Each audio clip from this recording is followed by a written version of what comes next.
Consent to set aside the quorum call. Without objection. Mr. President, every member of this body has expressed our bipartisan commitment for the United States to stand resolutely with our friend and ally, the nation of Israel. Doing so is right, and it is overwhelmingly in the national security interest of the United States of America. It was therefore with great sadness that I read this morning about the comments of Secretary of State John Kerry, who reportedly suggested at the Trilateral Commission that Israel become an apartheid state if his proposed two-state solution to the peace Israeli-Palestinian process fails. Secretary Kerry has long experience in foreign policy, and he understands that words matter. Apartheid is inextricably associated with one of the worst examples of state-sponsored discrimination in history. The apartheid system in South Africa that was ultimately brought down by the heroic resistance of Nelson Mandela inside the country, supported by a concerted campaign of diplomatic and economic sanctions by the international community. There is no place for this word in the context of the State of Israel. The term apartheid means apart, different, isolated. The state of the victims of apartheid, with which the Jews are tragically all too familiar. The notion that Israel would go down that path and so face the same condemnation that faced South Africa is unconscionable. The United States should be aggressively asserting that Israel can never be made an apartheid nation while America exists and stands beside her, because America will be with Israel regardless of the status of the diplomatic process. 15 months ago, almost to the day, John Kerry was confirmed by this body by a vote of 94-3.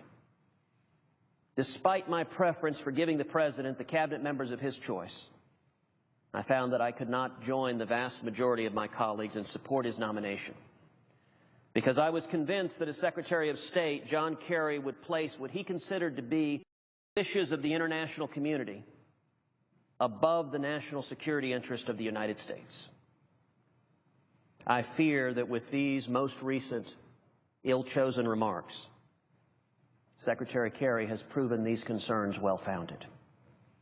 Rather than focusing on our clear national security interest, which is continuing to guarantee Israel's security through our unquestionable commitment to it, Secretary Kerry has instead repeatedly demonstrated a willingness to countenance a world in which Israel is made a pariah because it will not sacrifice its security to his diplomatic initiatives. Likewise, he's previously suggested that Israel might properly be subject to boycotts for the same grounds.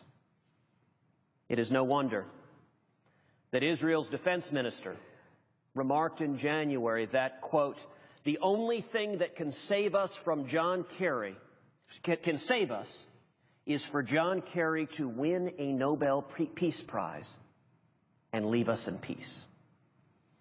Indeed, my colleague, the senior senator from Arizona, has suggested that the foreign policy carried out by Mr. Kerry is the equivalent of a, quote, "human wrecking ball."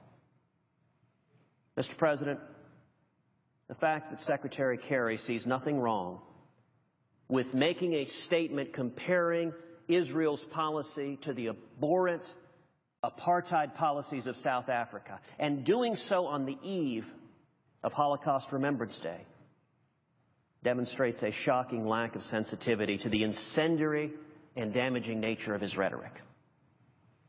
Mr. President, sadly, it is my belief that Secretary Kerry has proven himself unsuitable for the position he holds.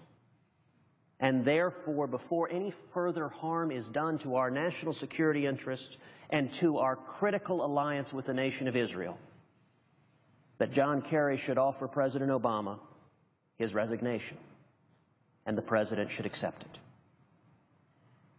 Mr. President, I would suggest the absence of a quorum.